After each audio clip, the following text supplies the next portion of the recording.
ফজরের নামাজ কাজা হয়ে গেলে আপনি কখন আদায় করবেন? এটা কি যখন টের পাবেন তখনই পড়বেন, নাকি জোহরের সময় পড়বেন, নাকি পরের দিন ফজরের নামাজের সময় আপনাকে পড়তে হবে? এবং যদি আপনি কাজা আদায় করেন তাহলে তখন সুন্নত সহ পড়বেন, নাকি সুন্নত বাদে শুধু ফরজ নামাজ পড়বেন? এই প্রশ্নটা আমাদেরকে সবচাইতে বেশি করা হয়। আমরা জানি পবিত্র কোরআন সূরা নিসার 103 নম্বর আয়াতের শেষের অংশে আল্লাহ পাক বলছেন, ইন্নাস সালাতা কানাত আলাল মুমিনিনা কিতাবাম মাওকুতা। আমি আল্লাহ তোমাদেরকে নির্দিষ্ট সময়েই নামাজকে ফরজ করেছি। নামাজ নির্দিষ্ট সময়ে ফরজ, কিন্তু আপনি নির্দিষ্ট সময় যদি না পড়তে পারেন কোনো জরুরতের ক্ষেত্রে, তাহলে আপনি কি করবেন? যেমন আমরা জানি ফজরের নামাজটা কখন পড়তে হয়? সুবহে সাদিক থেকে সূর্য উদয় পর্যন্ত, এটুকু ফজরের নামাজের সময়। এর পরবর্তীতে পড়তে গেলে আপনার কাজা পড়তে হবে। আমরা জানি নবীজি সাল্লাল্লাহু আলাইহি ওয়াসাল্লাম বলেছেন, তিনটা সময়ে নামাজ পড়া আল্লাহ পাক হারাম করে দিয়েছেন। 1 নম্বর সূর্য উদয়ের সময়, 2 নম্বর সূর্য যখন একেবারে ঠিক মাথার উপরে থাকে, হেলে যতক্ষণ না যায়, এবং 3 নম্বরের সূর্য অস্ত যাওয়ার সময়। এই তিনটা সময় নামাজ পড়া যায় না। এবং রাসূল সাল্লাল্লাহু আলাইহি ওয়াসাল্লাম বলে দিয়েছেন যে যদি ঘুমের কারণে অথবা যে কোনো বেখিয়ালি হয়ে যদি নামাজটা তোমার ছুটে যায়, নামাজটা যদি জাস্ট টাইমে না পড়তে পারো, তাহলে যখন তোমার স্মরণ হবে ঠিক তখনই তুমি নামাজটা আদায় করে নেবে। তোমার ফজরের নামাজ কাজা হয়ে গেছে, তুমি ঘুমের কারণে টের পাও নাই, 8টা বেজে গেছে, 9টা বেজে গেছে, এখন তুমি জোহরের নামাজের জন্য অপেক্ষা করবে না।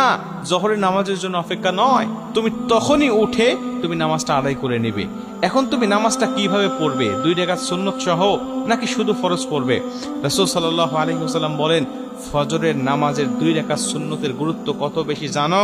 আম্মা জানা আয়েশা বলেন যে সমস্ত দুনিয়া এবং দুনিয়ার মধ্যে যা কিছু আছে সবকিছুর থেকে ফজরের নামাজের 2 রাকাত সুন্নতের দাম আল্লাহ পাকের কাছে অনেক অনেক বেশি। এবং নবীজি অন্য একটা হাদিসের মধ্যে বলেন যে তোমাদের ঘোড়া যদি ছুটেও যায়, তোমাদের ঘোড়া যদি চলেও যায়, তারপরেও তোমরা 2 রাকাত নামাজ ছেড়ে দিও না, এই 2 রাকাত সুন্নত নামাজটা তোমরা আদায় করবে। এই হাদিস থেকে বোঝা যায় ফজরের নামাজের গুরুত্ব অনেক অনেক বেশি। এবং আমরা এটাও জানি যে ফজরের আগে এমন হলো যে আমি জামাতে নামাজ পড়ছি, কিন্তু এখন দেখা যাচ্ছে আমি সুন্নত পড়তে পারতেছি না, বা সুন্নত পড়লে জামাত পাবো না। তখন আপনি কি করবেন? তখন আপনি ফজরের নামাজটা আদায় করবেন, কিন্তু সুন্নতটা কিন্তু পরবর্তীতে আপনি পড়তে পারবেন না, বা আপনার জন্য মাফ হয়ে যায় নাই। আপনি সূর্য উদয়ের পরে যখন হলুদ আভাটা কেটে যাবে, আপনি তখন কিন্তু সুন্নত 2 রাকাত আপনাকে আদায় করতে হবে। তার মানে এটার গুরুত্ব অনেক বেশি। এই হাদিসগুলো থেকে আমরা বুঝতে পারি যে আমি যখন কাজা পরবর্তীতে নামাজ আদায় করব ঘুম থেকে ওঠার পরে, 8টা হোক বা 9টা হোক, তখন কিন্তু আমাকে 2 রাকাত সুন্নত সহই নামাজটা আদায় করতে হবে, শুধু 2 রাকাত করলে হবে না। কিন্তু যদি এমন হয় যে আপনি জোহরের আগে আর পড়তেই পারলেন না, জোহরের পরে আপনি এই ফজরের নামাজটা আপনার কাজা তুলতে হচ্ছে যে কোনো কারণে, তাহলে জোহরের পরে যদি হয়ে যায় তখন আর আপনার এই 2 রাকাত সুন্নত পড়তে হবে না। এই 2 রাকাত সুন্নত তখন আর আপনাকে কাজা আদায় করতে হবে না। কিন্তু জোহরের আগে যদি হয় তাহলে আপনাকে অবশ্যই পড়তে হবে।